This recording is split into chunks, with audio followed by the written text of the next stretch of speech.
Cześć, cześć, witam wszystkich na moim kanale. Dzisiaj pokażę Wam, jak zrobiłam sobie taki sweterek. Jest to sweterek ażurowy z dziurkami, raglanowy, ale robiony od dołu. Na początek powiem Wam, z czego zrobiłam. Ja ponownie użyłam włóczki Himalaya Deluxe Bambo. Jest to włóczka typowo wiosenna, zawiera właśnie w sobie aż 60% bambusu, 40% bawełny. Nie chcę tutaj mówić zbyt dużo o włóczce, bo nie reklamuję, natomiast właśnie ja po prostu pokochałam tą włóczkę. Fajnie się nią przerabia. Splot jest bardzo fajny, jest miła, delikatna i przede wszystkim wyroby, które robimy z tej włóczki, na pewno nie będą duszne, gorące, na pewno nie będą po prostu sztuczne, tylko naturalne, więc ja po prostu postanowiłam jeszcze raz wykorzystać tą włóczkę. Na ten sweterek zużyłam 550 gramów, to jest chyba jedyny minus, że faktycznie nie jest aż taka wydajna, jakbym chciała, ale za to skład jest rewelacyjny. Ok, słuchajcie, nie o włóczce tutaj, bo tak naprawdę sweterek możecie sobie zrobić z dowolnej włóczki, z bawełnianej, z kordonka, czemu nie. Ja całość przerabiałam na szydełku 4,5 mm, a ściągacza na szydełku 3,5 mm. Wzorek, który użyłam, tak naprawdę można przerabiać nawet na większym szydełku i wtedy te dziurki będą większe. I właśnie, teraz sam krój tego sweterka. Sweterek przerabiamy, słuchajcie, od dołu. Przerabiamy osobno 3 panele. Ja oczywiście w dalszej części filmiku wszystko Wam powiem, tak żeby po prostu na końcu tutaj złączyć ze sobą dół i tworzyć właśnie linię raglanową. Ja Wam właśnie chcę zwrócić uwagę na to, jak ten sweterek jest przewiewny. On ma właśnie w sobie tutaj takie dziurki, tak jak widzicie. I tak naprawdę im większym szydełkiem go przerobicie, te dziurki po prostu będą większe. Będą na pewno luźniejsze, fajniejsze. Krój mi się tak po prostu spodobał, że musiałam go zrobić sposobem raglanowym. To jest właśnie jedyna metoda, żeby coś takiego powstało. Ale raglan od góry nie wychodził zbyt ładnie, dlatego skusiłam się na raglan od dołu i po prostu też na dole mam wzór takich właśnie do góry jodełki, o co mi właśnie chodziło. I uwaga, ten sweter może być dwustronny. Ja starałam się go tak przerobić, żebym mogła go wywinąć na lewą stronę i moją lewą stroną będzie prawą, bo z lewej strony również mamy bardzo fajny, ciekawy wzorek. Ładnie się układa, również taki stabilniejszy, ładniejszy, również ładne dziurki. I teraz tak, słuchajcie, ja w trakcie robienia tego sweterka oczywiście mówię Wam, że można sobie go zrobić zarówno dwustronnie, z tym, że tutaj zależy od Waszych umiejętności, jak potraficie sobie po prostu połączać nitki ze sobą. I ja użyłam tutaj 5,5 motka, więc tak naprawdę tych łączeń nie ma aż tyle, może więcej przy rękawkach. I jedyne co ja robiłam, to robiłam sobie metodą podwójnego słupła. Jest taka metoda, robimy podwójny supeł. Ja też znalazłam ją na YouTubie, więc warto sobie skorzystać, jeżeli nie umiecie. Bądź też wplątywać dwie włóczki ze sobą, z tym, że wtedy wzorek jest grubszy. Ja usiłuję Wam znaleźć moje łączenie, ale chyba mi się nie uda. Ja po prostu robiłam tak, że ten supełek, o, być może tutaj jest, widzicie? Troszeczkę mi tutaj wystaje, aczkolwiek zawsze można go próbować właśnie schować pod spodem. I to jest moje łączenie, takie próbowałam właśnie robić.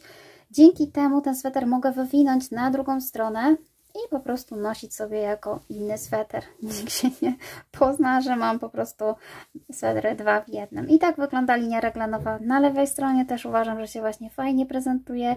Ściągacz też również przerabiałam w taki sposób, żeby można było uznać, że jest po prostu dwustronny. Więc może to jest taka zaleta tego sweterka, że mamy 2 w 1. Szkoda, że nie mogłam zmienić kolorów, że dół jest w innym, lewa strona w innym, prawa w innym, ale pewnie sweter by był już o wiele grubszy. Niemniej jednak uważam, że świetnie wyszedł. Można go nosić zarówno właśnie na prawej, jak i na lewej stronie. Także to jest chyba taka właśnie zaleta tego sweterka. No i oczywiście jest właśnie luźny i przewiewny. Więc tak, jeśli Wam się oczywiście podoba ten sweterek i chcecie go zrobić razem ze mną, to ja zapraszam. Ja wszystko Wam wytłumaczę. To jest taki schemacik, na którym ja tutaj bazuję, pokazując Wam, jak sobie właśnie mniej więcej wyliczyć, obliczyć. Może najtrudniejsza część to jest ta tutaj raglanowa, ale wcale też nie jest to takie trudne. Chyba nawet jest to prostsze niż raglan od góry, bo sweterek możemy na bieżąco mierzyć, zarówno tą część właśnie tutaj, jak i rękawki i w razie czego właśnie dopasowywać pod swój wymiar. Więc uważam, że pomimo, że może wygląda i brzmi groźnie, wcale tak nie jest. Te swetry raglanowe są o tyle fajne, że po prostu one są bezszwowe, zarówno właśnie jak i rękawki też można zrobić bezszwowo. i fajnie się układają i ładnie leżą na sobie. Jeszcze taka mała rzecz, że oczywiście swetry można mój modyfikować, bo możecie sobie zrobić inny tutaj ściągacz i ja nie robiłam ściągacza na dole, ponieważ na samym początku Wam po prostu powiem, że przerabiam mniejszym szydełkiem, dzięki temu on jest troszeczkę taki zaokrąglony i u mnie ładnie leży, więc nie chciałam go jeszcze dociążać tym ściągaczem i tak sobie po prostu go zostawiłam. Ok, więc jeśli Wam się podoba mój sweterek i taki sobie zrobicie, czy chcecie zobaczyć, jak go się robi, to oczywiście zapraszam już na filmik. Nasz sweterek zaczniemy od przygotowania sobie 3 części. Robimy go od dołu, więc idziemy odtąd dotąd do momentu, gdzie mamy tutaj rękawki i gdzie będziemy łączyć ze sobą rękawki właśnie z panelem tył i przód. Ja już przygotowałam sobie rękawek i ten największy panel. Z Wami przerobię drugi rękawek. Pokażę Wam właśnie, jak wygląda wzór, jak będziemy robić. Wy natomiast, zanim zrobicie w ogóle jakikolwiek panel, musicie przerobić sobie próbkę na zasadzie dobrania na przykład 30 oczek, połączenia w kółeczku i przerobienia kilka rzędów, dokładnie tak jakbyście robili na przykład pierwszy rękaw, ale nie nabierajcie tyle oczek, ile ja, ponieważ wiem, że zazwyczaj robicie też z innych włóczek, używacie szydełka w innym rozmiarze, więc musicie po prostu sami sobie dopasować i to będzie najlepsze rozwiązanie, że przerobicie sobie po prostu próbeczkę. Ja takie próbki już poprzerabiałam, jestem po pruciu, więc u mnie już po prostu jest etap, no pierwszy etap zakończony, ten dobranie odpowiedniej szerokości. I tak jak właśnie mówię, Wy też to zróbcie, bo wtedy będziecie mieć pewność, że sweterek zrobicie taki, jaki chcecie. Szerokość nie będziemy tutaj modyfikować, więc ona jest już ważna, dlatego najważniejsze jest po prostu przerobienie sobie tej próbki. Natomiast wysokość możemy zawsze jeszcze sobie dorobić i właśnie tutaj w tym panelu pierwszą rzeczą jest oszacować sobie szerokość, a wysokość, jak już mamy dobrą szerokość i możemy zmierzyć po prostu tą część nawet sweterka na siebie przyłożyć, to możemy jeszcze sprawdzać, ile musimy dorobić właśnie zarówno tej wysokości, jak i wysokości na rękawek. Bo rękawek również możemy właśnie założyć na rączkę, zobaczyć, dokąd tutaj nam sięga do paszki i ile jeszcze właśnie brakuje nam tutaj. Z tym, że pamiętajcie, że ten rękawek musi być troszeczkę krótszy, jeżeli planujecie sobie zrobić ściągacz, bo ściągacz zazwyczaj czy tam 7 cm czy 5 cm dołoży Wam jeszcze właśnie wysokości tutaj tego rękawa, zarówno jak i właśnie ten sweter również może mieć ściągacz, więc lub też nie, oczywiście, więc też musicie jeszcze odjąć sobie kilka centymetrów właśnie na ten ściągacz. Aczkolwiek ja ten sweter jeszcze przerabiam troszeczkę inaczej, w takim znaczeniu, że początkowe łańcuszki przerabiam na mniejszym szydełku, na szydełku 3,5 mm, natomiast całość wzoru wykonuję na 4 mm. Dzięki temu, jak widzicie, u mnie ta część dolna jest już leciutko zaokrąglona, jest już zwężona, więc jest przygotowana nawet pod to, gdybym nie chciała mieć ściągacza. Ja jeszcze się zastanawiam, czy go zrobię, czy nie, ale chciałam, żeby wzór się tak nie rozszerzał, nie ciągnął, więc po prostu przygotowałam sobie takie zwężenie.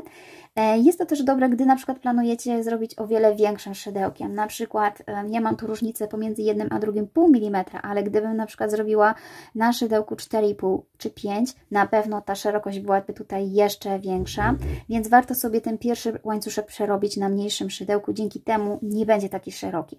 Jeżeli chcecie, żeby faktycznie był luźny, szeroki, to oczywiście możecie zacząć od takiego samego szydełka i kontynuować. Ja w ten sposób sobie go przygotowałam, taki sweterek, więc jeżeli chcecie mieć taki wygląd, to po prostu polecam sobie tak zrobić.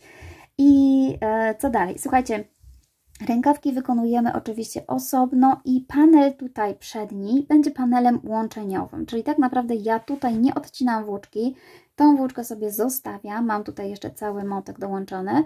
Tak naprawdę będziemy łączyć po prostu wykonując ścieg na tym panelu i łącząc sobie tutaj te rękawki. Mi brakuje jeszcze jednego rękawka, więc przede mną rękawek, który Wam pokażę, jak zrobić. Natomiast od razu mówię, że się go robi bardzo szybko, bardzo fajnie się robi, a im większego szydełka użyjecie, tym szybciej ten sweterek też tak naprawdę się zrobi.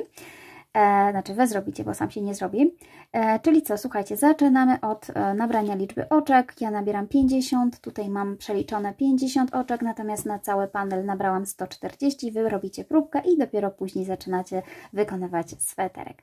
Ok, to zaczynamy. I zaczynamy sobie od nabrania pierwszego oczka pętelki podstawowej. Przydadzą nam się tutaj oczywiście znaczniki. Ja biorę szydełko 3,5 mm i tak jak mówiłam, na początek nabieram 50 oczek łańcuszka, więc po prostu nabieram 50 oczek.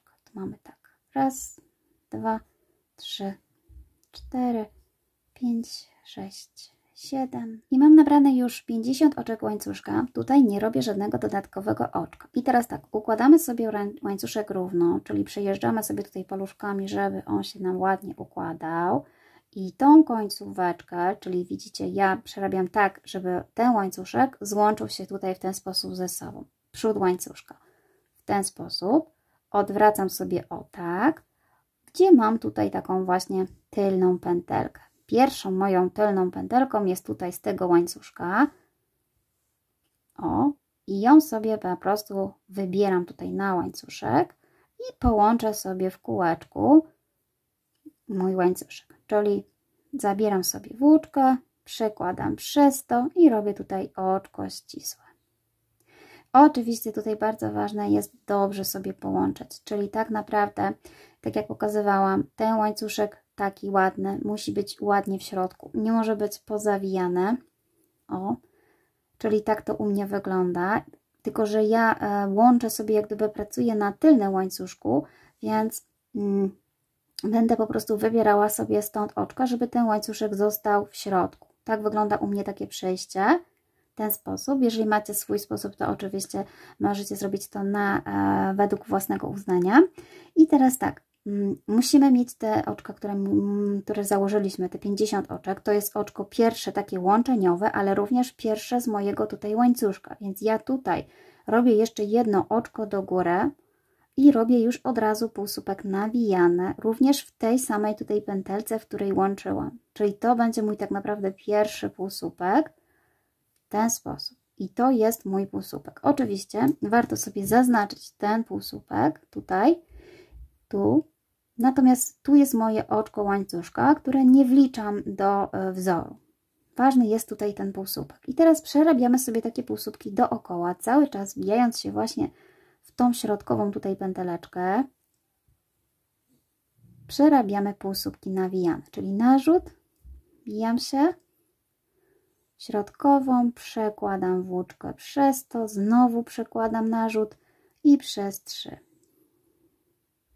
I jeszcze raz. Mam 3, przekładam i znowu. Na początku na pewno będzie trudniej się Wam wbić, ale jak przejdziecie ten łańcuszek, później we wzorze już będzie naprawdę się fajnie pracowało. Najgorszy jest właśnie ten etap, gdzie musimy się przebić, bo czasami te oczka nam się zaciągną. Warto sobie wtedy pomóc na przykład mniejszym szydełkiem, żeby po prostu sobie to oczko ładnie wyciągnąć.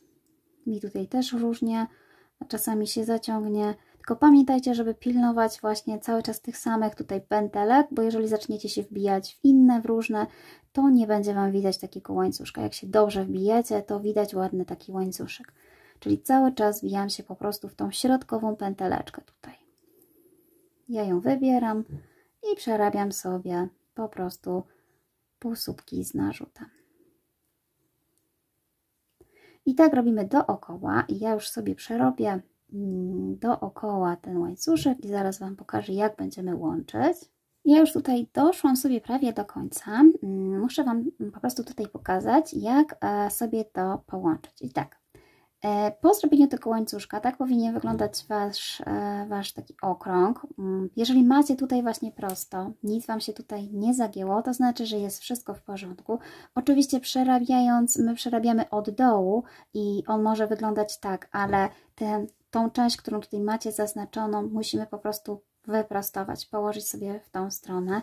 Dzięki temu łańcuszek musi tak wyglądać, czyli ta dolna część jest na dole, przerabiamy sobie cały czas górną. I teraz tak, ja mam tutaj na razie jeszcze 49 półsłupków, czyli tak, dokąd przerabiać te oczka, bo jak sobie popatrzycie tutaj, to tak naprawdę u mnie widać dwie jeszcze pętelki, ale uważajcie, bo ta ostatnia tutaj pętelka, to jest pętelka tak naprawdę łączeniowa, tak jak widzicie, z niej wychodzi oczko, czyli u mnie pozostało jeszcze tylko jeden półsłupek do przerobienia i to jest ostatnia tutaj ta pętelka. Ja sobie ją jeszcze przerobię i najłatwiej sprawdzić po prostu licząc półsłupki. Trzeba sobie po prostu wyciągnąć szydełko i przeliczyć te półsłupki. Mi tutaj wypadło, ale tu był mój pierwszy półsłupek, bo to widać po prostu całe oczko, natomiast tu było to oczko łączeniowe. Czyli tak, liczymy sobie po prostu te półsłupki dookoła i sprawdzamy, czy mamy właśnie tyle, ile powinniśmy. Ja już mam 50 tutaj, więc nie ma tutaj żadnego dodatkowego oczka, pomimo że na przykład chcielibyście się, nie wiem, jeszcze gdzieś wbić tutaj, to wtedy dołożycie sobie oczek. I zobaczcie, że ostatnie oczko jest tu, a tu jest oczko łączeniowe, które ma przerobione oczko do góry i półsłupek. To jest po prostu, tutaj jest jedyne takie przejście, które może sprawiać problem, ale zawsze pamiętajcie, że założyliście sobie tyle oczek, więc tyle półsłupków Wam musi wejść. I teraz tak, mamy 50 półsłupków, to jest moje pierwsze takie łączeniowe oczko do góry, więc ja tutaj wbijam się w ten pierwszy półsłupek i jeszcze łączę sobie ze sobą te dwa oczka, robiąc oczko ścisłe. I tak naprawdę to będzie takie moje łączenie. Jest tutaj takie delikatne przejście, które tak naprawdę widać na początku tylko może, bo później pracujemy dookoła, nie będzie już żadnego łączenia. To pierwsze łączenie jest wykonane, żeby właśnie tak ścieśnić troszeczkę tą robótkę.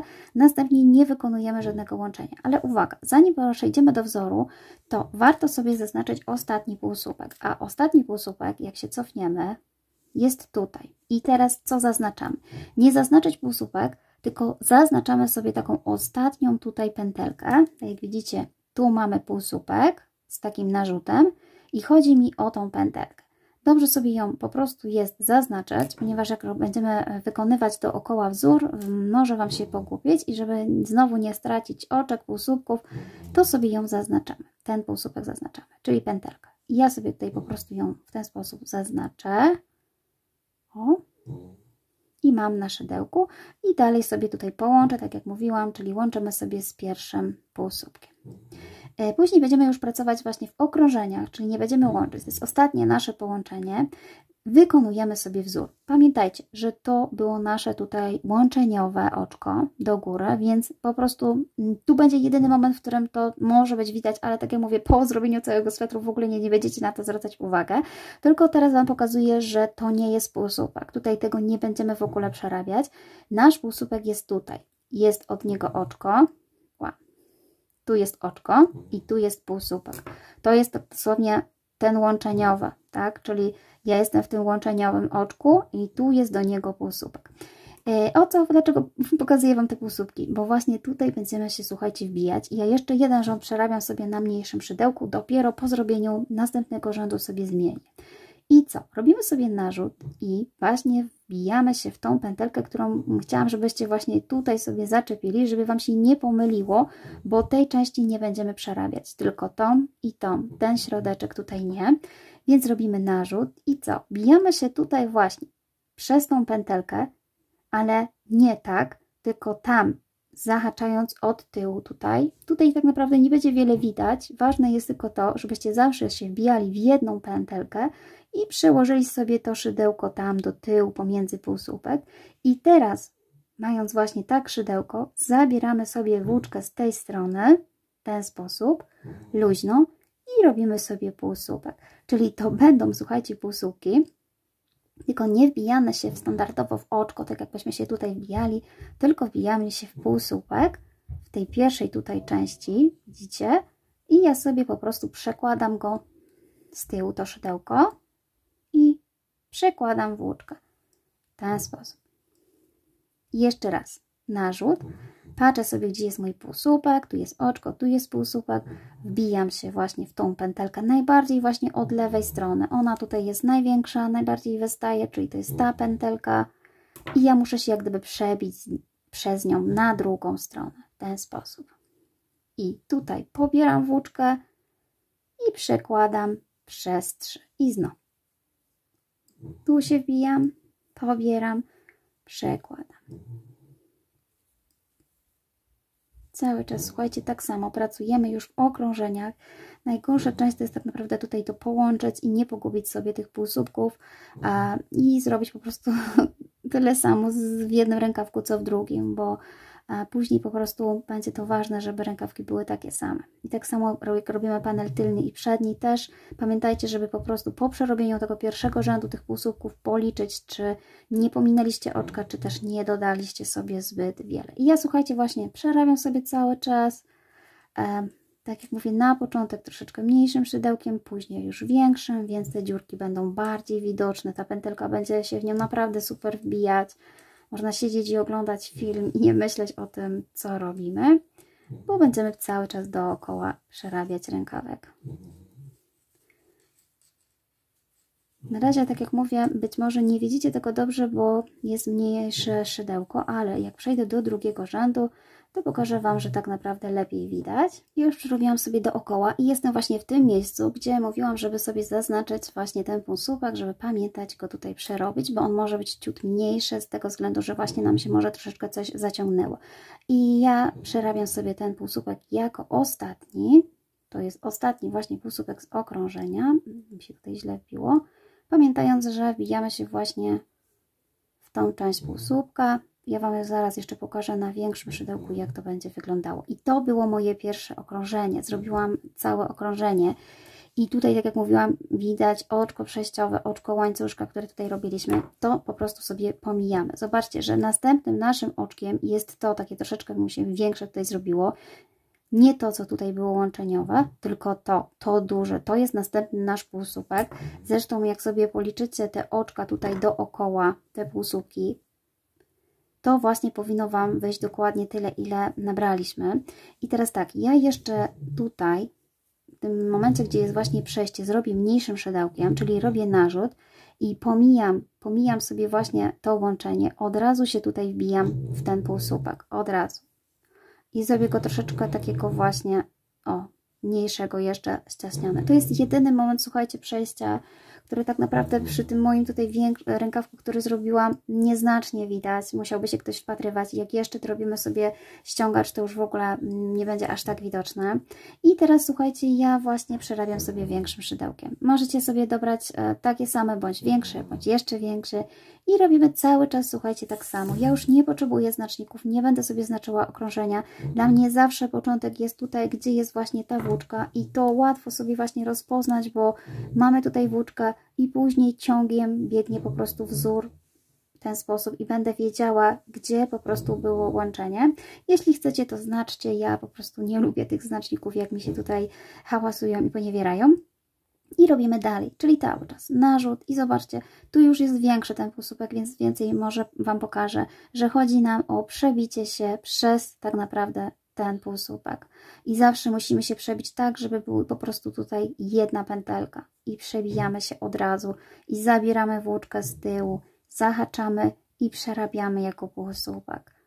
I tak naprawdę róbcie to też luźno, bo jak zaczniecie robić zbyt ciasno, to ten wzór po prostu będzie miał mniejsze oczko. Ja przerabiam luźno, nie zaciągać tutaj w ten sposób. Cały czas, słuchajcie, tak samo.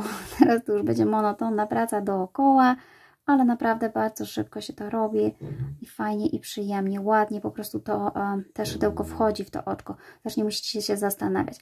I teraz tak, jeszcze dla jasności. Jak mamy tutaj tą pętelkę, tutaj, to widzicie jeszcze pewnie taką tutaj z tyłu dolną. Nie przebijamy się tutaj, tylko przebijamy się pod tą pętelkę. Tak naprawdę musi być taka duża tutaj przestrzeń. Mam nadzieję, że to widać. Jeszcze raz. Tu i pod tymi tak naprawdę tutaj. Tak naprawdę tutaj właśnie są te 3 pętelki. Pod nią. Raz, 2, 3. Jak mamy 3, to wiemy, że dobrze wbiliśmy się. Później już szydełko wchodzi tak naprawdę samo, ono kieruje się pod te 3 pętelki. Im większe szydełko, tym większą tutaj będziecie mieć po prostu przestrzeń i możliwość wbicia się. I cały czas, słuchajcie, półsłupki nawijane, wbijane w ten sposób. I zobaczcie, że robimy już dookoła. Tutaj nie ma żadnego łączenia. Cały czas, jedyne przejście jest jeszcze tutaj, ale ono się tak zaciśni pomiędzy właśnie tymi 2 półsłupkami. I ten rękawek wykonujemy oczywiście do góry cały czas, do momentu, w którym po prostu uznacie, że już koniec.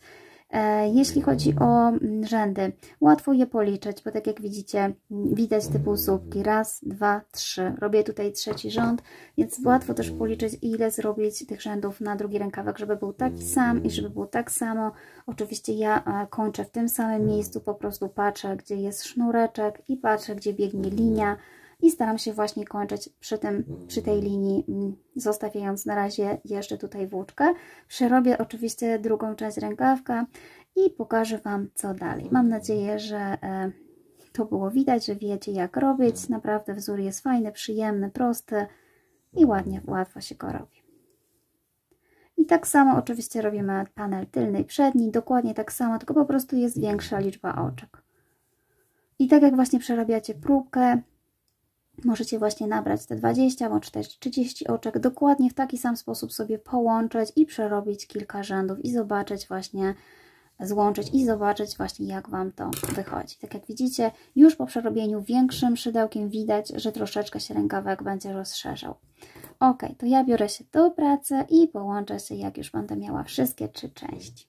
Ja już skończyłam przerabiać drugi rękaw, wszystkie moje 3 części są gotowe. Następnie, słuchajcie, od rękawka odcinamy włóczkę i tu, gdzie mieliśmy ostatni półsłupek, a ostatni półsłupek, tak jak ja mówiłam Wam, tu, gdzie mam niteczkę, idę sobie wzdłuż linii, tutaj, pomiędzy właśnie, gdzie mam półsłupek, i tu sobie właśnie robię ostatni półsłupek.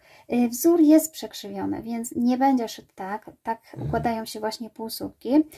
To jest z tej strony taki rodzaj sweterka, więc nie przejmujcie się, że idzie to zygzakiem. To w sweterku w ogóle nie będzie widoczne. I robimy sobie po prostu na końcu oczko ścisłe. W ten sposób.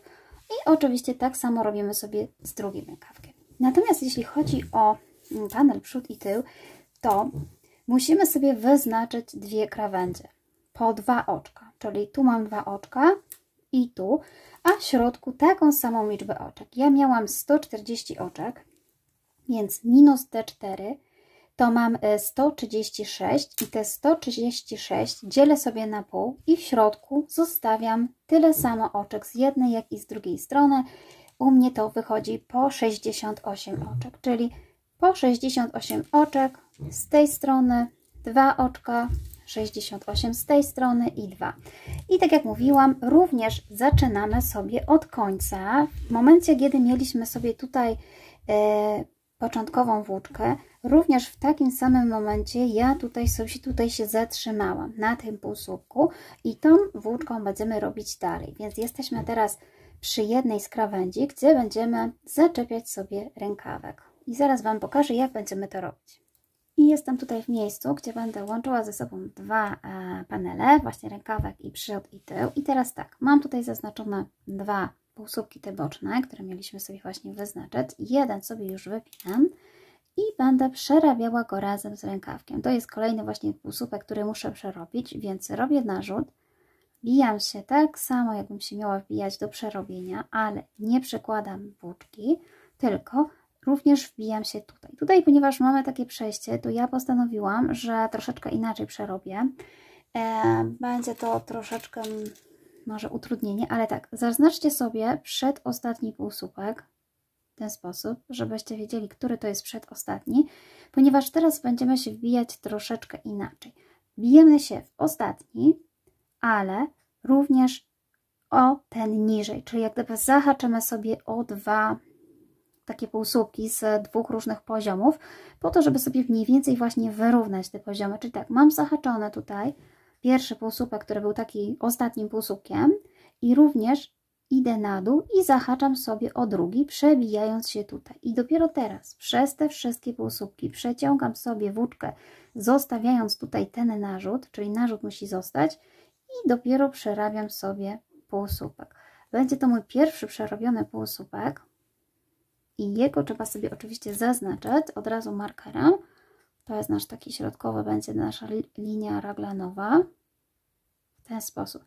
Jak gdyby połączyłam ze sobą, przerabiając ten półsłupek z tego panelu i z tego w jeden.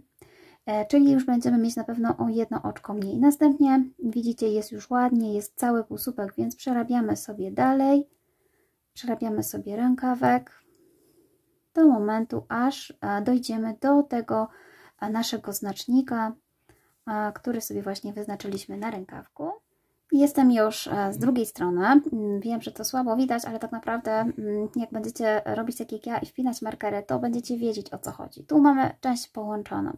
Tu mamy ten marker, który był zaznaczony przedostatni z rękawku.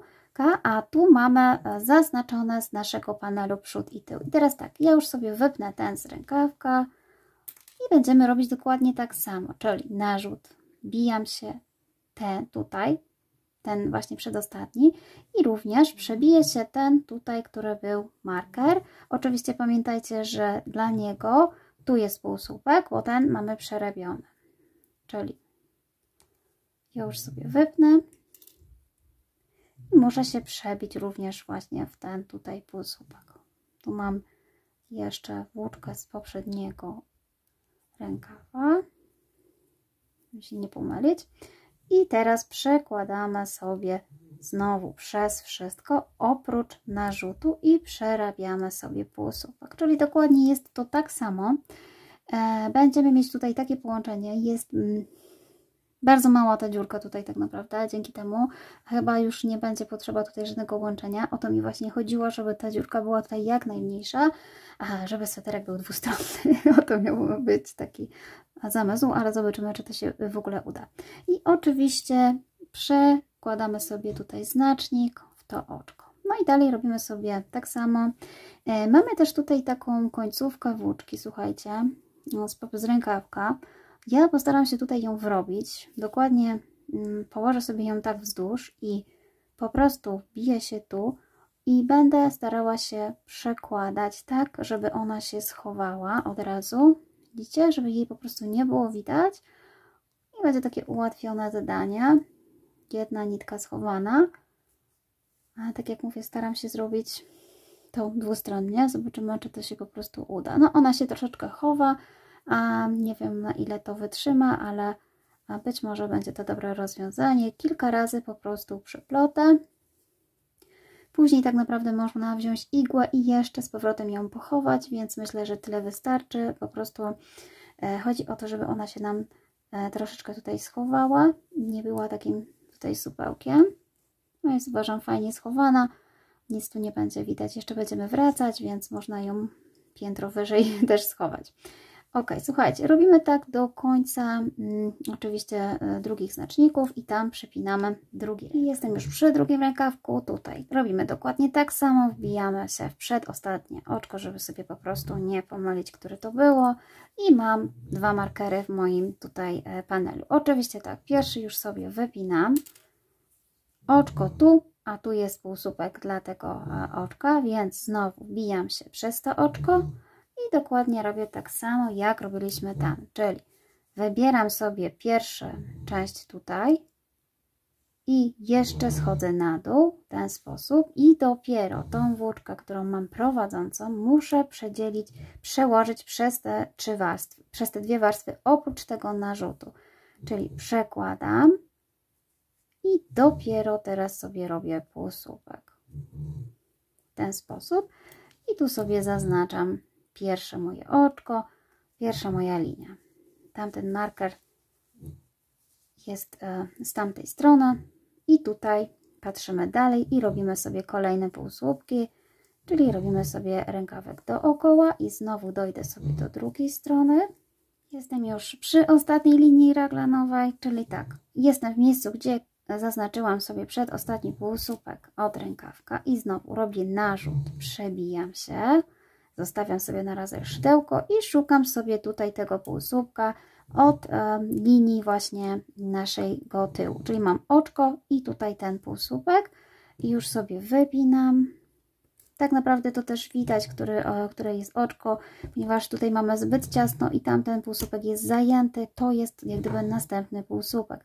Czyli znowu musimy wykonać w ten sposób taki ruch szydełka, żeby się po prostu tutaj przebić, przełożyć przez te warstwy, zostawiając narzut i przerobić sobie półsłupek. I mamy gotowe połączenie i linia raglanowa, też wpinamy marker.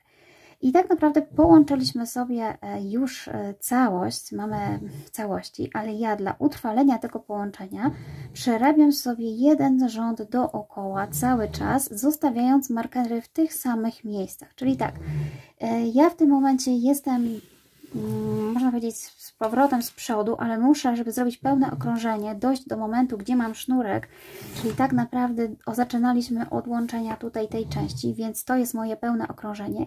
I jak dojdę tutaj, to robię jeszcze jedno okrążenie, ale zostawiając marker wpięty w tym samym miejscu. Zaraz Wam pokażę, o co chodzi. Już sobie przerobiłam do momentu, gdzie zaczynaliśmy łączyć właśnie te rękawki. Teraz, tak jak mówiłam, przerabiam sobie rząd dookoła bez żadnych tutaj zmniejszeń.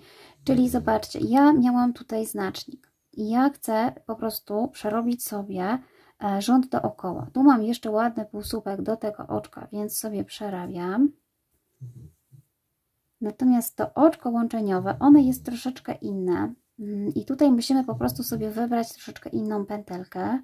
Na chwilę sobie wypinamy i przerabiamy sobie w taki sposób, że mamy narzut i tutaj mamy taką pętelkę, ona będzie widoczna, po prostu to jest jedyna tak naprawdę taka większa pętelka, o którą możemy zahaczać. Po prostu zahaczam o tą pętelkę i też przebijam się tam i w ten sposób robię sobie to oczko. Będzie troszeczkę inne na początku, to jest też pod pachą, tego tak do końca nie widać i to właśnie oczko również sobie zaznaczamy i tak za każdym razem przy czterech właśnie tych naszych znacznikach musimy zrobić tak samo i tak robimy sobie dookoła, czyli spotykamy się w miejscu, a z powrotem tutaj, tak? I zaczniemy od tego momentu sobie zmniejszanie po przerobieniu sobie całej tej części. Tak jak mówię, z tej strony będzie tutaj zaczepienie troszeczkę w innym miejscu. Jak sobie obrócicie, to właśnie to oczko tutaj łączeniowe. Mamy tak półsłupek z dwóch stron i tu to oczko łączeniowe. Po prostu wyszukujemy sobie pętelki i tak przebijamy się przez to oczko. Mam nadzieję, że znajdziecie tą pętelkę. No jest tutaj taka pętelka jedyna, taka, którą po prostu widać. Czyli tak, ja już sobie przerabiam do końca i mówię Wam, co dalej. I ja już przerobiłam sobie cały rządek dookoła i zatrzymujemy się zawsze w tym samym miejscu, gdzie mieliśmy ten sznureczek, to łączenie. Tak naprawdę warto sobie zaznaczyć markerem, znacznikiem w innym kolorku tutaj ten początek, żebyście wiedzieli po prostu, gdzie jest pełne okrążenie, a pozostałe 3 mieć w jednym kolorze. I teraz będziemy robić już od tego momentu zmniejszenia, będziemy robić linię reglanową. Ja zmniejszenia będę robiła w każdym okrążeniu, czyli nie przerabiam żadnego okrążenia bez zmniejszeń, ponieważ tak naprawdę nie mam dużo tych oczek i też trzeba po prostu pomału zejść z tych oczek, żeby zrobić sobie już tą linię tutaj na dekolt. Natomiast jeśli w trakcie przerabiania uznacie, że zbyt szybko robi się Wam zwężenie, można tak naprawdę takie zwężenia robić co drugie okrążenie, ale ja przetestowałam sobie i po prostu wiem, że w każdym okrążeniu, które będziemy robić, będziemy z jednej strony z 2 półsłupków robić jeden. Zarówno tutaj przed markerem, jak i po markerze. I właśnie tak naprawdę pozbywamy się po jednym oczku z panelu przedniego i po jednym z rękawków z tej strony przy każdym tutaj markerze. Czyli tak samo będzie się działo tutaj. Za każdym razem po prostu będziemy zmniejszać i dzięki temu możemy tak naprawdę wyliczyć, ile zrobimy tych rzędów zmniejszających, bo można sobie przemnożać w bardzo łatwy sposób. Ja już przerobiłam sobie jeden rząd dookoła i jestem w miejscu, gdzie zaczynaliśmy właśnie łączyć i po przerobieniu całego rzędu dookoła. Zaczniemy teraz zmniejszać, czyli będziemy tworzyć właśnie taką linię raglanową, ale zanim to zrobimy, jeszcze króciutko Wam powiem a propos właśnie tego zmniejszania. Ja założyłam sobie, że tutaj ta linia moja minimalnie musi mieć 20 cm, może mieć około nawet 25, ale minimum to jest 20 cm. I Wy też sobie zmierzcie, ile właśnie musicie mieć tutaj. I tak naprawdę dzięki temu, jak przyłożycie sobie centymetr do tego sweterka, który tutaj już macie zrobione, możecie sobie policzyć, ile to będzie tak naprawdę rzędów.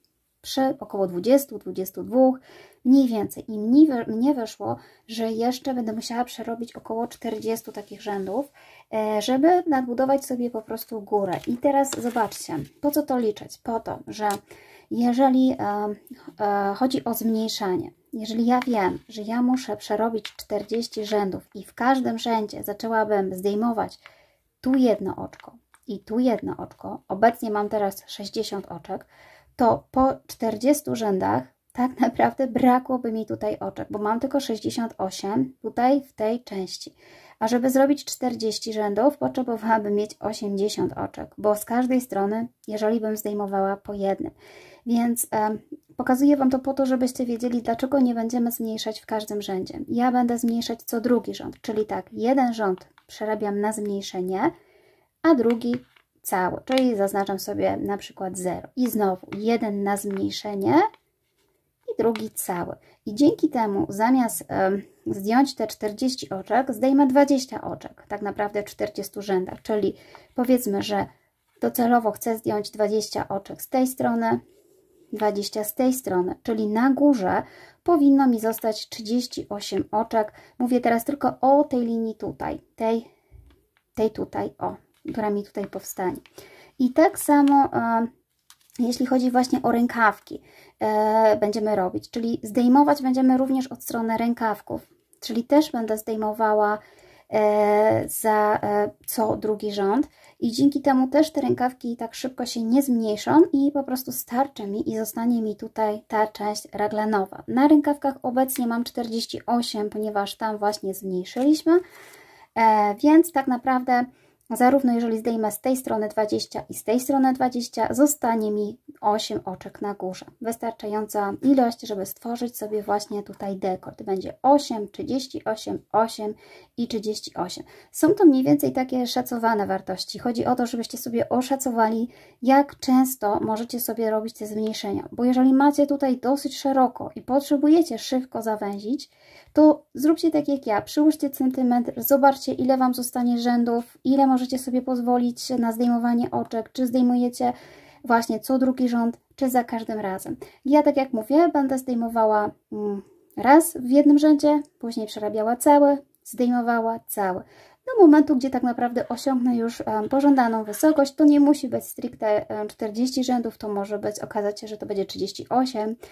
To tak naprawdę w trakcie robienia jeszcze sobie po prostu można zmienić, ale trzeba sobie mniej więcej takie założenia przyjąć, do czego dążymy, do jakiego dekoldu, ile mniej więcej oczek może właśnie mieć i jak szeroko tutaj możemy mieć.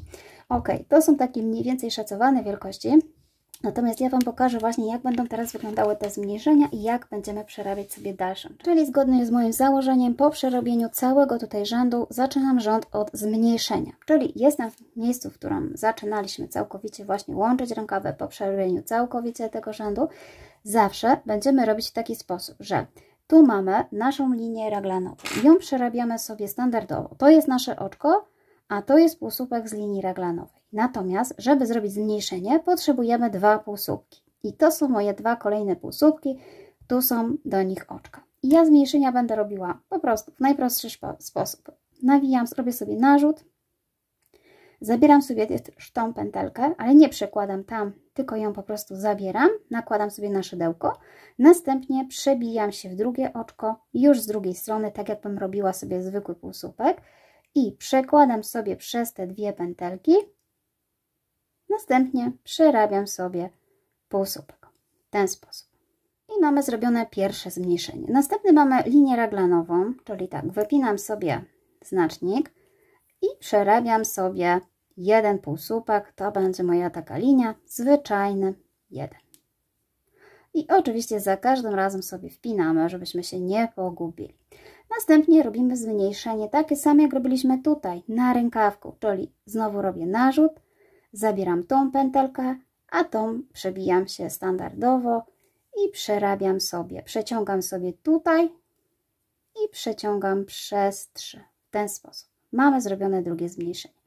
I znowu przerabiamy sobie do momentu, gdzie mamy znacznik, zatrzymujemy się z drugiej strony rękawku, 2 półsłupki przed rękawkiem.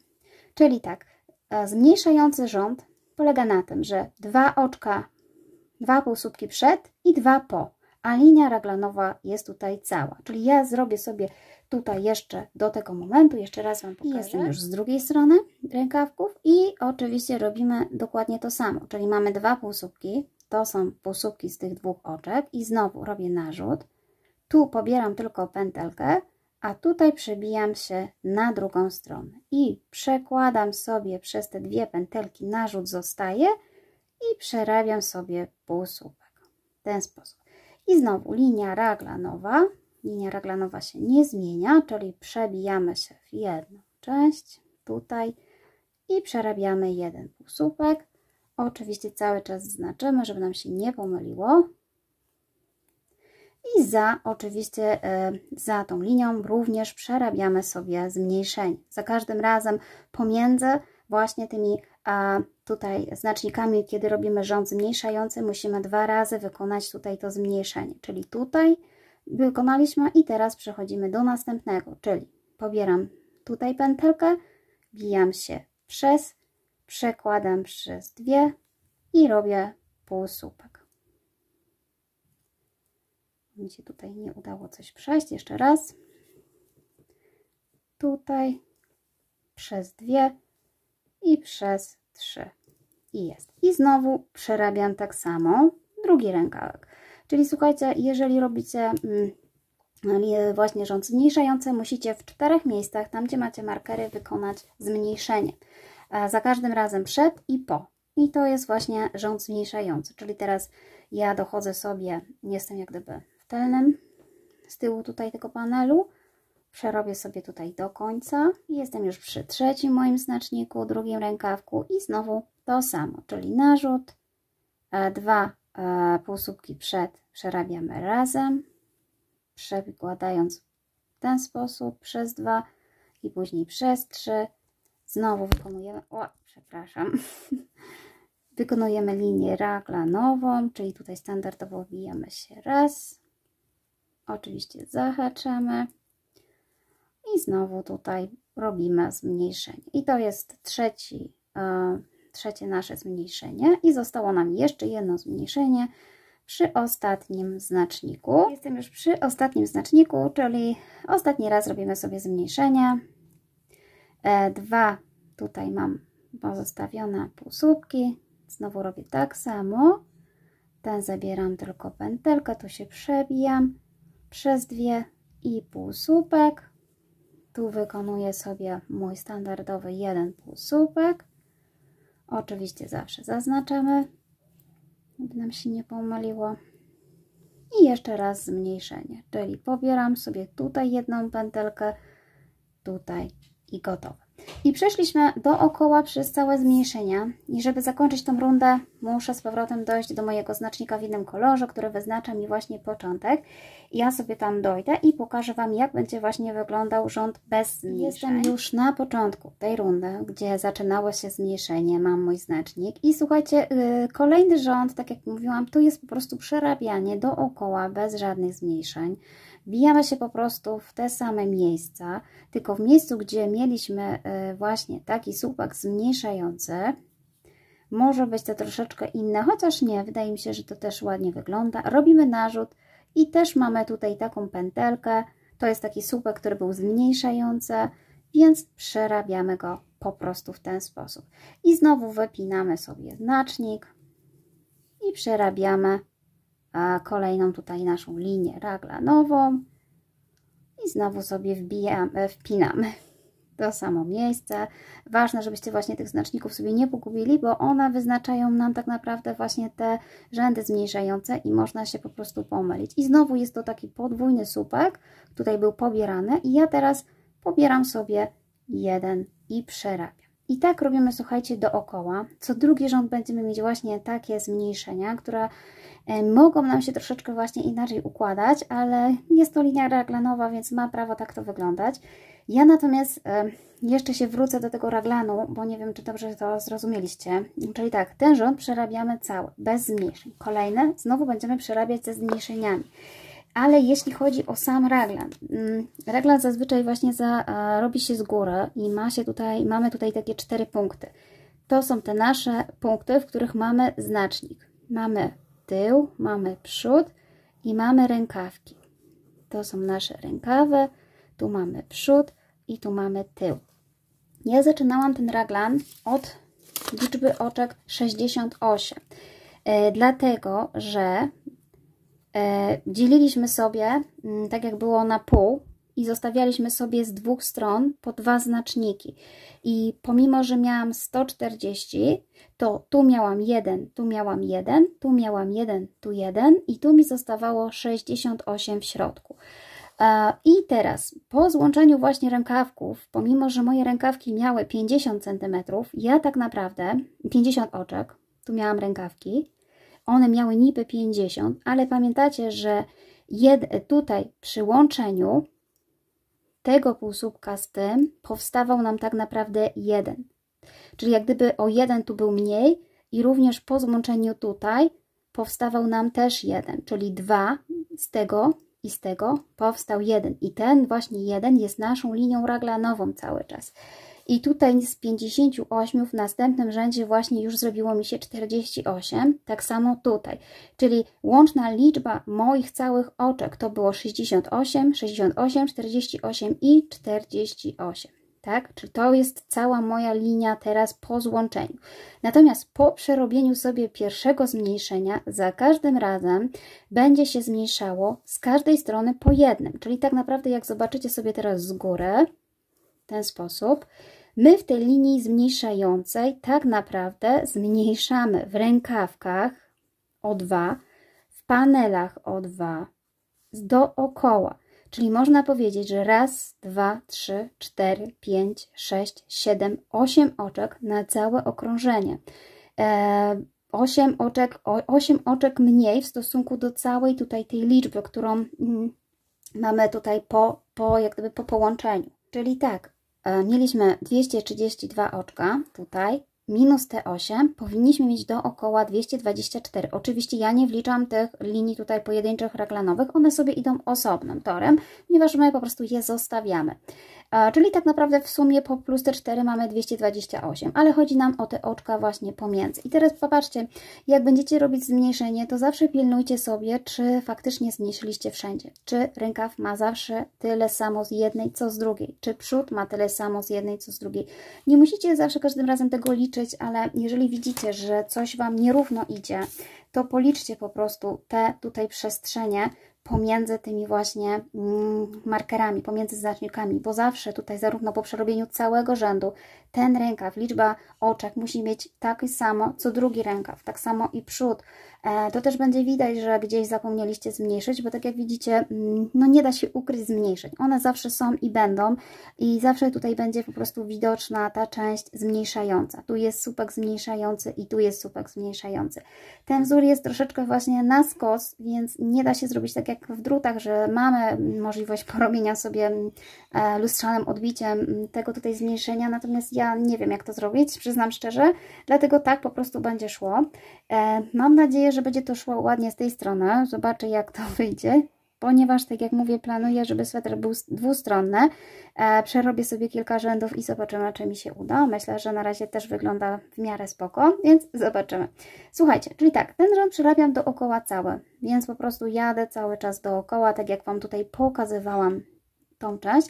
Natomiast po przerobieniu jeszcze raz pokażę Wam, jak wygląda tutaj to zmniejszenie. Już przerabiałam sobie cały rząd bez zmniejszeń i jestem znowu na początku, mój pomarańczowy marker. I co? I teraz jest kolejny rząd zmniejszający i robimy dokładnie tak samo, jak robiliśmy na początku, czyli dwa najbliższe półsłupki. Ten półsłupek jest do tego, tutaj właśnie trzeba pamiętać i się pilnować, żeby sobie tych półsłupków nie pomylić. Robimy tak samo, czyli ten pierwszy tylko pobieramy tą pętelkę, a w drugim wbijamy się przez całość, przeciągamy sobie przez te dwie pętelki, narzut zostaje i dopiero półsłupek. I w dalszej części znowu to samo.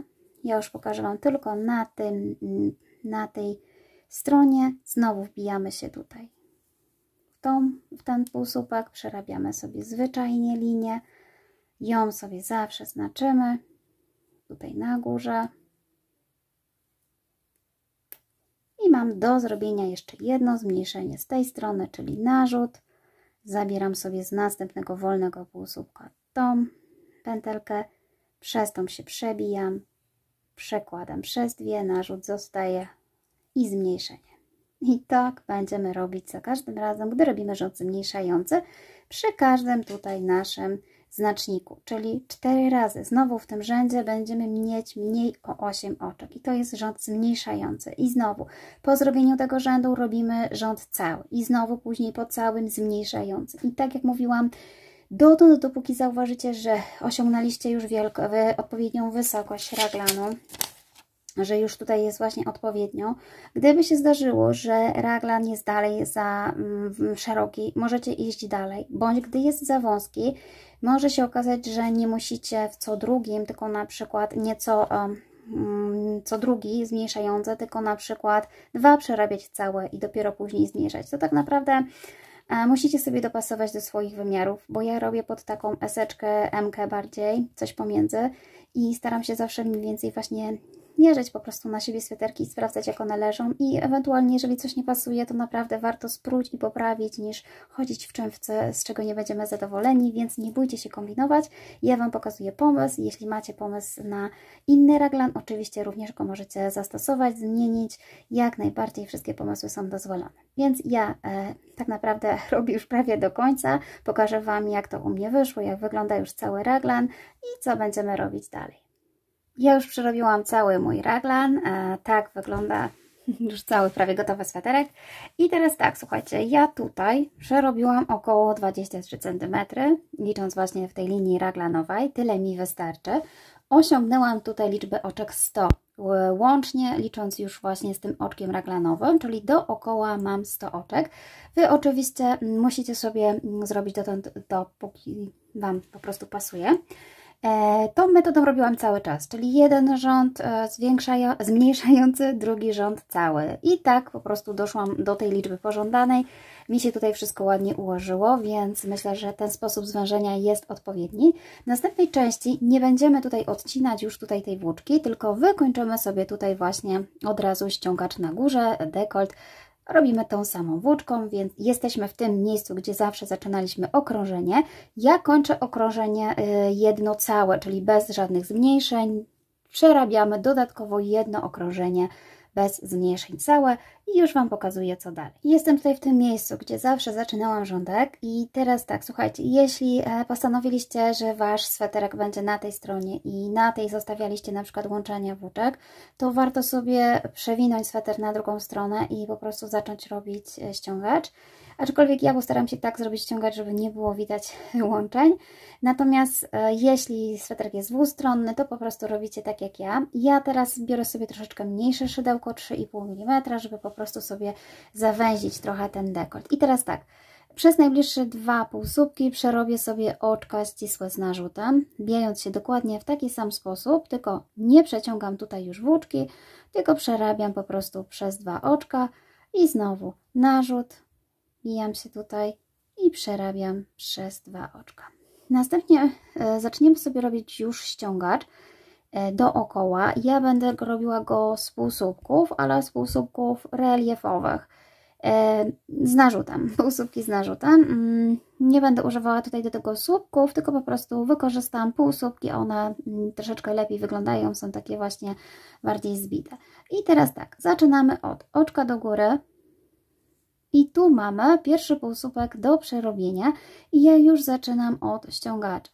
Po prostu robię narzut, bijam się tutaj i jak gdyby wyciągam ten słupek, żeby właśnie z tyłu tu widać było tylko szydełko, a tutaj jak gdyby jest nawinięty cały ten półsłupek na szydełko.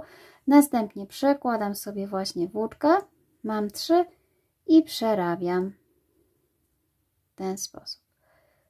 Tutaj przy tym ściągaczu jest potrzebna parzysta liczba oczek.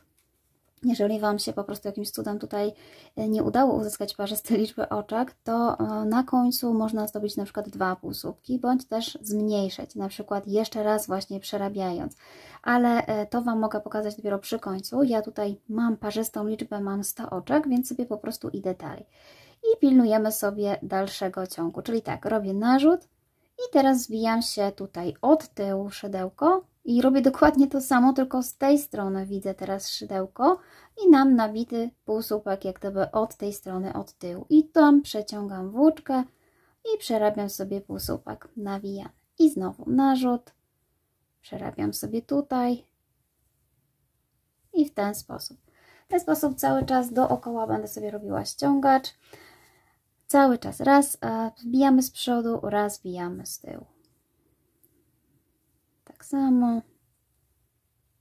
Tutaj łatwo się wbija, bo mam dosyć właśnie szerokie półsłupki.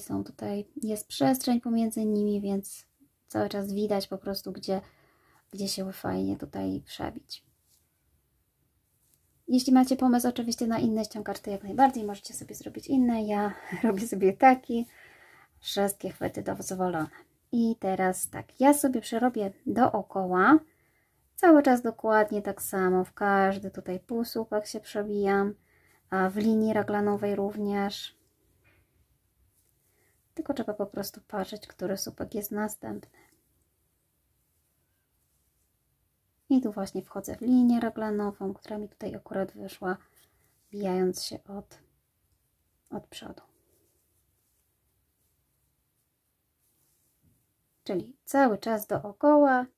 I jestem już prawie tutaj przy końcu. Zatrzymuję się, żeby Wam pokazać, że mam tutaj te dwa półsłupki, które były przerabiane troszeczkę właśnie niżej, ale ja też również muszę je przerobić, czyli tutaj mamy mniejszą przestrzeń do przebicia się, ale oczywiście się też przebijamy.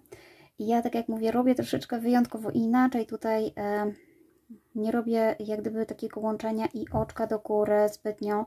Nie traktuję to jako półsłupek reliefowy z tyłu. Zaraz Wam powiem, o co chodzi, tylko się tutaj przebije. O. I tak, i ostatnie oczko, jakie powinniście zrobić, to jest właśnie oczko przerobione do tyłu. I teraz widzicie, pomimo że ja mam tutaj, powinnam, tak naprawdę mam różnicę, ale ja staram się po prostu robić tak, żeby z dwóch stron było ładnie, bo gdybym robiła sobie takim standardowym sposobem łączeniowym i dwa oczka do góry, to zawsze ten rząd tutaj wychodzi inaczej od tej strony. A ja tutaj troszeczkę muszę przekombinować, czyli tak, mam przerobiony ostatni półsłupek od tyłu i teraz łączę sobie go po prostu z pierwszym tutaj półsłupkiem w ten sposób, pomimo że on był troszeczkę wyżej, i teraz właśnie od razu robię sobie narzut i znowu przerabiam sobie półsłupek ten kolejny do przodu. Czyli ja za każdym razem tak naprawdę nie będę przerabiała oczka do góry, nie będę po łączeniu, tylko od razu przerabiam sobie dookoła półsłupek i dalej przerabiamy tak samo, czyli raz z tyłu, raz z przodu. Tutaj mam z tyłu,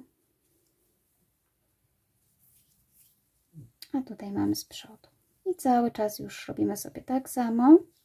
Jeżeli tutaj właśnie Wam wyszło inaczej, to można było sobie przerobić po prostu jeszcze jeden półsłupek, jak gdyby dwa półsłupki w jednym oczku sobie jeszcze raz przerabiać. W zależności od tego, jak Wam się właśnie skończyło, przerabianie dwóch polega na tym, że jeszcze raz przerabiamy po prostu tak samo. Mi się udało, mam parzystą miałą liczbę oczek, więc po prostu tego nie robiłam. I robię sobie cały czas teraz dookoła. Cały czas słuchajcie tak samo i znowu Wam pokażę, jak będę tutaj przeznaczać. Jestem już na początku i tutaj znowu mam do przerobienia jeszcze jeden półsłupek przerabiany z przodu i ostatni półsłupek przerabiany z tyłu, czyli w ten sposób.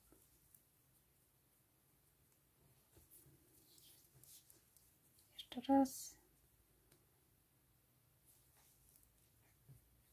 I mam przerabiane od tyłu. I tak jak mówię, ja po prostu łączę od razu, czyli wypinam sobie tutaj ten marker i łączę tutaj z tym pierwszym półsłupkiem. Tak będzie właśnie wyglądało to łączenie. Uważam, że w miarę to fajnie wygląda, a jednocześnie z drugiej strony zachowuje również taki sam wzór. Przy łączeniu dwoma właśnie oczkami do góry i traktowaniu jako półsłupek, niestety tutaj właśnie zanika nam ten półsłupek z przodu. Dlatego ja zrobię po prostu w ten sposób. Można by się jeszcze tutaj pokusić o jedną rzecz, żeby na przykład nie było widać tych oczek, to zabrać całe tutaj, tak jak widzicie, może wtedy będzie ładniej to widać. O, w ten sposób. Może nawet to lepiej wygląda i również zostaje tak samo. I teraz znowu tutaj łączę sobie, choć myślę, że tam to było ładniejsze. Nie, jednak zostawiam sobie tak, czyli przerabiam sobie tylko ten półsłupek, a to łączenie i tak nie jest jakieś takie widoczne. Ok, i łączymy i znowu do góry i przerabiamy sobie ten pierwszy tutaj półsłupek z przodu i znowu zaznaczamy sobie markerem. I słuchajcie, robimy tak na taką wysokość, jaką chcecie. Ja sobie przerobię kilka rzędów i powiem Wam jeszcze, jak sobie tutaj dookoła wykończyć. Ja już sobie przerobiłam jakąś część mojego dekoltu. Ja tutaj osiągnęłam około 2,5 cm. Tyle wystarczy. Jeżeli chcecie, możecie oczywiście zrobić sobie dłuższe. I teraz tak, co ja jeszcze tutaj robię? W momencie, kiedy właśnie skończyłam cały rząd, dalej sobie łączę z tym półsłupkiem w ten sposób i przerabiam sobie jeszcze oczka ścisłe tutaj. Wbijam się w każde oczko całe. I przerabiam sobie takie oczka ścisłe. Dzięki temu ten dekolt nie będzie mi się tak rozszerzał i się po prostu krawędź ustabilizuje. Więc jeszcze dookoła dodatkowe tutaj koło z oczek samych tutaj ścisłych. Luźno sobie przerabiam. Wbijam się po prostu w całe tutaj oczko, czyli mam dwie pętelki. Przekładam sobie przez te dwie i przez oczko. W ten sposób. I tak oczywiście też robię sobie dookoła.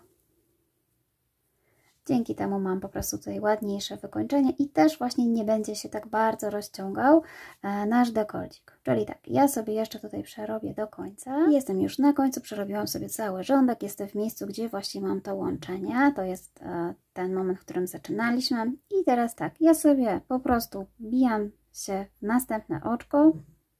Tutaj od góry szydełkiem. Wbijam się to w całe oczko, przekładam sobie tą pętelkę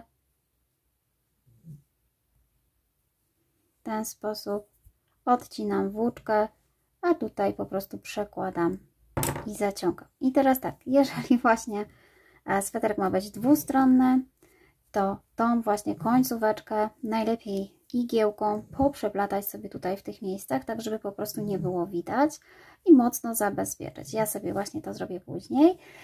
Słuchajcie, jeśli chodzi o dalsze wykończenie, to tak, ja postanowiłam, że ściągacza na dole nie będę robić, ponieważ dzięki temu, że miałam tutaj właśnie przerobione mniejszym szydełkiem, dla mnie ta właśnie szerokość jest odpowiednia i też sweterek ładnie się układa. Natomiast na pewno przerobię sobie taki ściągacz w rękawkach i zaraz Wam pokażę, jak będę go robić. Jeśli chodzi o rękawki, to ja robię dokładnie taki sam ściągacz jak na górze, z tym, że tutaj po prostu musimy sobie doczepić włóczkę.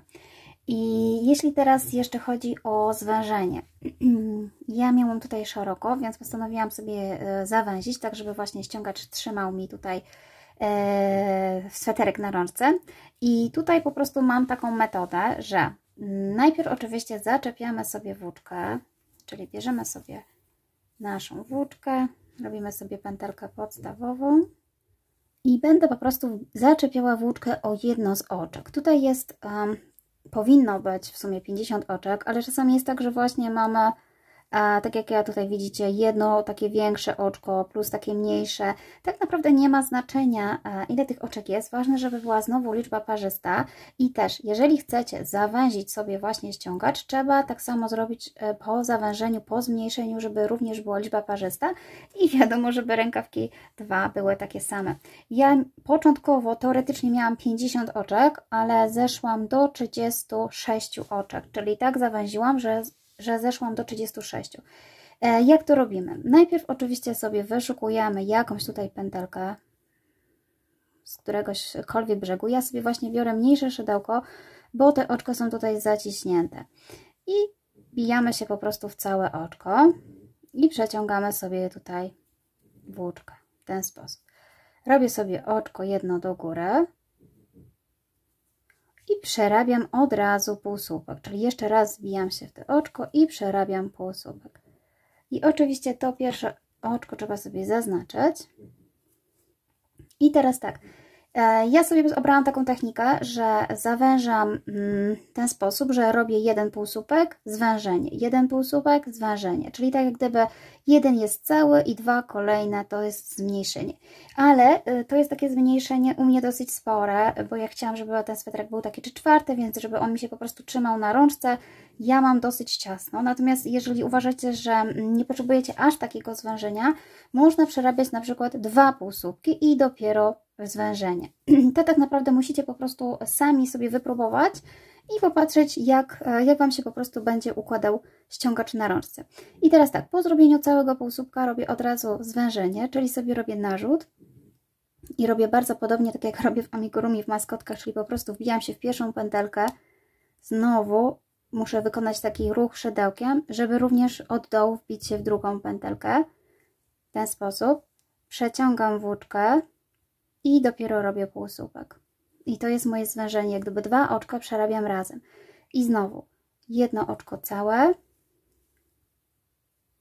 i znowu zwężenie. W taki sam sposób. Jeśli uznacie, że właśnie jest to zbyt ciasne, to zróbcie po prostu 2 półsłupki i zwężenie. Oczywiście nie zawsze nam się udaje robić liczbę podzielną równą przez 3 czy przez 4. Nie o to w tym chodzi. Tak naprawdę nie ma znaczenia, jak Wam się skończy. Czy skończy Wam się na zwężeniu, czy skończy Wam się na jednym półsłupku. Ważne jest jedynie to, żeby Wam się skończyło w 2 rękawkach tak samo. Czyli mniej więcej dobrze by było po prostu przerobić te ściągacze w jednym dniu, bądź nawet sobie po prostu ewentualnie zapisać. O, widzicie, ja się nie mogę tutaj przebić przez tą pętelkę. Czasami tak bywa, że ona się właśnie zaciągnie. Czyli przerobić sobie po prostu w miarę od razu, żebyśmy po prostu nie zapomnieli, jak przerabialiśmy. Ja zaczęłam sobie najpierw od równych oczek, ale tutaj prawdopodobnie tak jak będę musiała kombinować, żeby po prostu wyszło mi na końcu 36. I oczywiście też liczymy te półsłupki. 1, 2, 3, 4. Czyli mam jeszcze do wykonania 32 półsłupki i po prostu ja sobie po kolei robię i dopiero na końcu liczę, sprawdzam ewentualnie, czy zmniejszać, czy nie. Staram się po prostu zrobić tak samo 2 rękawki, czyli jeżeli zaczynamy tak samo jeden, to po prostu od razu trzeba też sobie przerobić drugi. Oczywiście możecie zostawić rękawki bez ściągacza, też się fajnie układają, ale ja tym razem robię ściągacz. I znowu jedno zwężenie i drugi cały. I tak przerabiamy sobie właśnie dookoła. Ja przerabiam tutaj mniejszym szydełkiem, bo po prostu te oczka są lekko zaciśnięte. Tu mam 3 mm. Natomiast gdy przerobię już te półsłupki, to po prostu wracam do zwykłego szydełka. I zaraz Wam pokażę, co dalej. Przerobiłam sobie już dookoła. Mam dokładnie tyle samo półsłupków nawijanych, co w pierwszym rękawku, więc tak naprawdę dalej robimy tak samo, jak robiliśmy przy dekolcie. Czyli po prostu ja łączę z pierwszym półsłupkiem w ten sposób. I przerabiam od razu półsłupek tutaj naprzód. I już sobie robię większym szydełkiem, żeby po prostu rozluźnić sobie te oczka. Oczywiście, jeżeli Wy potrzebujecie sobie zawęzić, no to można przerabiać sobie mniejsze. I słuchajcie, dalej robimy dokładnie tak samo, czyli za każdym razem, każde okrążenie sobie po prostu łączę. Przerabiam sobie tak naprawdę okrążeniami. I tak naprawdę po zrobieniu już tego rękawku sweterek będzie gotowy. Ja jeszcze tutaj przejdę i pokażę Wam, jak tutaj łączę. Jestem tu znowu na początku, czyli tak jak mówiłam, po prostu ostatni słupek to jest przerobiony do tyłu. Tu mamy słupek łączeniowy, z nim na razie nic po prostu nie robimy. Łączymy tutaj i przerabiamy dalej znowu do przodu. I cały czas tak samo. Oczywiście rękawki trzeba przerobić takie same, czyli musimy sobie po prostu policzyć te rzędy. Można sobie liczyć tutaj te paseczki, bądź po prostu za każdym razem liczyć, ile zrobiliście rzędów. No i co? I pozostaje mi pochować sobie niteczki, włóczki. Można sweterek sobie przepłukać, przeprać, żeby ewentualnie się ułożył i można się już nim cieszyć. Ja oczywiście bardzo Wam dziękuję, że dotrwaliście do końca i zapraszam na pozostałe moje filmy. Do zobaczenia.